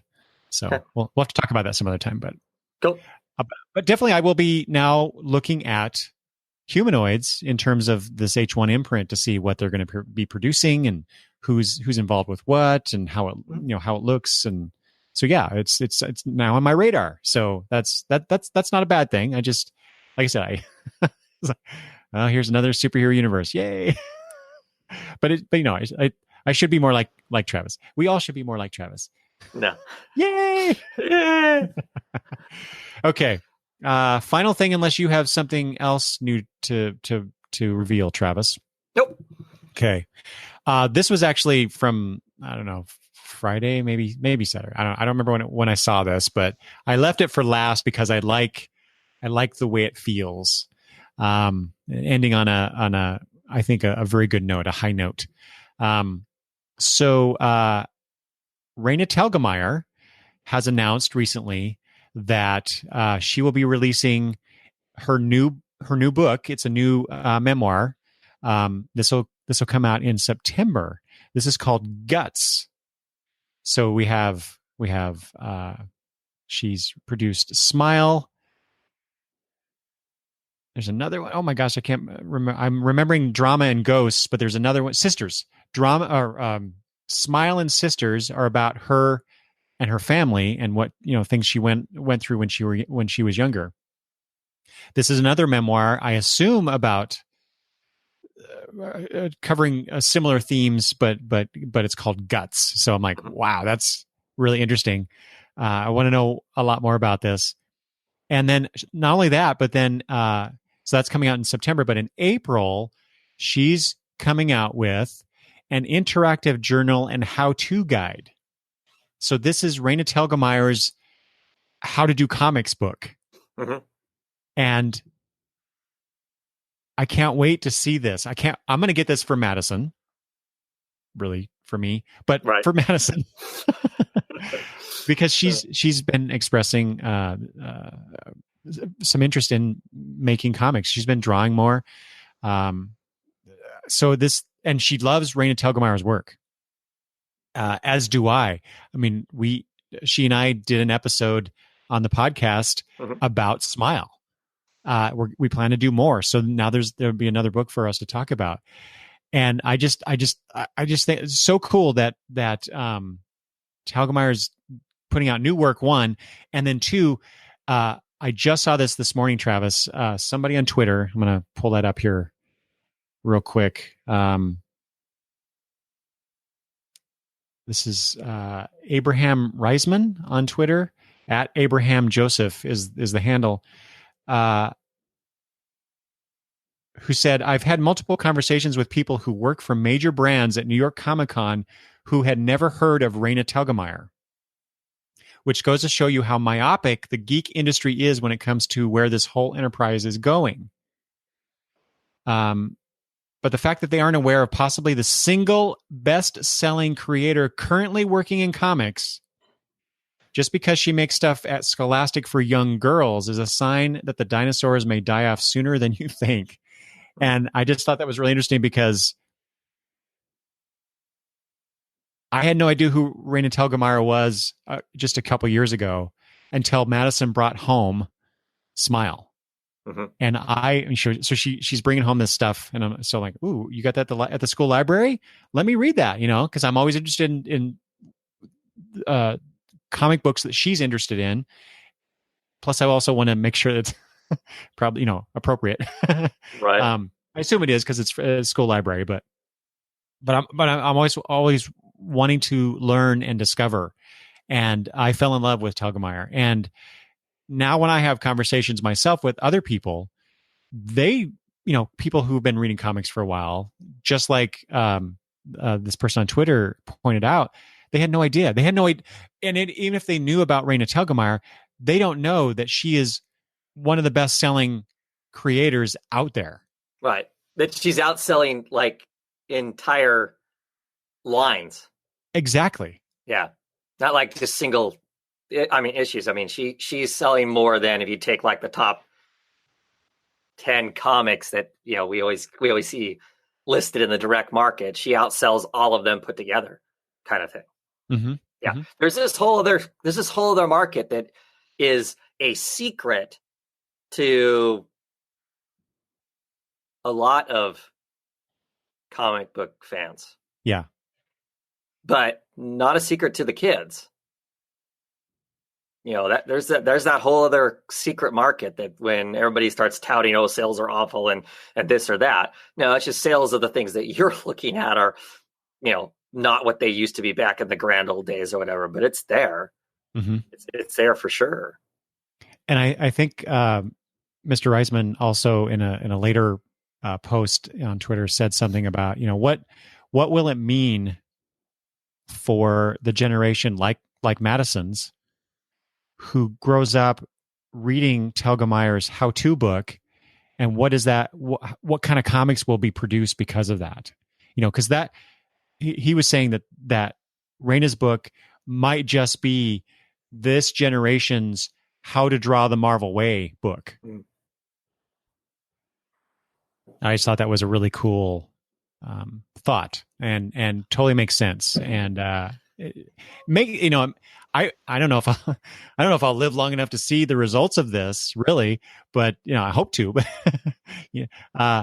it makes me excited to see what comics will be like because of contributions like Telgemeier's books. Mm-hmm. Well, so her how-to book is how to share your smile. So it's how to share your bio book. Sure. Yeah. Right. Yeah. So it's called Share Your Smile. Yeah. Right. Because she has her book Smile. So I'm assuming it's teach you how to do your own version of that. at some point, I mean, there's always going to be a market. There's always been a market, and will always continue to be a market that is my slice of life, whatever. Mm-hmm. But there is a larger world. So I don't know when he makes that statement, which sounds great. It does. In my mind, it sounds great. Awesome. There's this larger picture and whatnot. But if those people who are learning, how to write their own slice of life book don't expand beyond that, the market isn't going to be 100% slice of life books. No, there'll always be a market for that, but yes, but I think I don't know. I have been more interested in personal memoir comics than much of the stuff I read month to month. So and most of those are, not most, all of them are OGNs. Right. They're books. They're not monthly floppies that right. I'm getting. And those have, for the most part, I remember those long after I read issue 600 and blah, blah, blah of, Detective Comics or whatever. And so I can just imagine how much more expansive that market could be. How many personal stories, personal perspectives we'll get because of this effort, this push. It's just I sure. can only we in the superhero loving segment of comic books, we've had a certain run, viewpoint, perspective, whatever, that I don't know. I love the stuff, just like you said. I love superhero comics. I don't think that will ever go away from me. But there's just so much more out there 100%. to experience, and not just from a fictional narrative standpoint. But I don't know, the memoir stuff. I think that in large part it's still an untapped market, and I welcome what is to come, I guess is my point. Definitely. There needs to be more of it. I want 10 years from now or 20 years from now, I want to read what Madison's personal memoir is in comic book form. That'd be awesome. And other people, other perspectives, not the old white guy's perspective. I've read so much of that. I don't care about that anymore. I want to read more about people of color and women and other sexual orientations and everything. It's all there. It's all a possibility, and all should be expressed and explored. And I just can't wait for that. Definitely. Okay, well, I guess that's it, right? We got I've no more papers in front of me, no more notes. So, Travis, are we done with the news for September plus New York Comic Con stuff? I think so. So does that mean when we do October's news that it's going to be really short compared to this? I think about 2.5 hours we'll have been talking. Yeah, I don't know. We'll see. I mean, every time I think, there's not going to be that much to talk about this month, and there's something will show up and change all of that. So and I always cut stuff out before we start talking, and as we are talking, I tend to cut stuff out. So maybe I just need to be more judicious about the stuff I cut or allow in. Anyway, so that's the news from our perspective. Our commentary on the news, I guess, is the more appropriate thing to say for September. And like I said, for a little bit of the New York Comic Con news. So I'm glad we were able to do that, where we could incorporate some of the New York Comic Con news. I think that's the last kind of major con for the year, isn't it? As far as newsworthy stuff coming out. Yeah. Typically, yeah. Yeah. So then the next big con from our perspective is Emerald City Comic Con in March, right? Yeah. Not March. Right. Not that they release a whole lot of news out of Emerald City Comic Con, but it's because it's one of the big local. It's 8 hours away, but there thereabouts. But it's not 8 hours. I don't know why I keep saying 8 hours. It's only about 6. But anyway, depends on what time. Depends on what time you get into Seattle in the traffic, right? That's very true. Yeah, because it usually takes us. Because we usually get there like 4, 5, 6. Oh, Once we hit that, it takes another hour for us to get to the hotel. But right. anyway, I guess, yeah, we'll just see what happens next. Maybe we'll we'll skip and do October, November. But anyway, I don't know why I'm talking about this. It'll be what it is when we get there. Okay. Thanks always, Travis, for joining me for this discussion. I mentioned that you have the Oddfellows Thoughts channel on YouTube. Do you want to also point people to Twitter or anything else that you want to promote or have people go to discover more about your thoughts about comic books?